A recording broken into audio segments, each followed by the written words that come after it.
मेरा मन कर रहा है कि आपके अंशुमन नेक लड़का है ना, खानदानी भी। उदयपुर जा रहे हैं। हम उदयपुर नहीं जाते, मैं कह रहा हूँ। पिछले 7 सालों में किस दिया, लेकिन ऐसा लग रहा है कि कुछ खोया है, मुझे वापस मिलने वाला है। कि फिल्म में जा रही हूँ। मैंने महेशा का रिश्ता तोड़ा था, मैं महेशा के लिए जाऊंगा। सीरियल ड्रामा ये रिश्ता क्या कहलाता है, आने वाले एपिसोड होने वाला धमाकेदार। आने वाले एपिसोड में आप देखेंगे अबीरा और वो बिजनेसमैन जब आपस में जब भी मिलते हैं तो वो रोमांस करना शुरू हो जाता है। बिजनेसमैन तो रोमांटिक हो जाता है, तो दादी सा और विद्या देखकर खुश होते हैं कि हाँ ये इनकी जोड़ी एक साथ अच्छी लग रही है।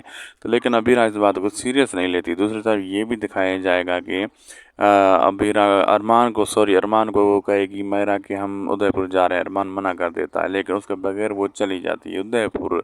दूसरी तरफ ये दिखाया जाएगा कि अबीरा ये सोच रही होती है कि जो मैंने इस 7 सालों में खोया, मुझे ऐसा क्यों लग रहा है कि मुझे वो वापस अब मिलने वाला है। और अरमान को चिट्ठी मिलती है जिसमें लिखा होता है कि मायरा चली गई है उदयपुर, और मायरा लिख के छोड़ दी है। तो अरमान सोचता है इसी के लिए मैंने उदयपुर छोड़ा था, अब इसी के लिए वहाँ जा रहा हूँ उस जगह पे। और अरमान अबीरा और मायरा आपस में अब वहाँ पर मिलने वाले हैं।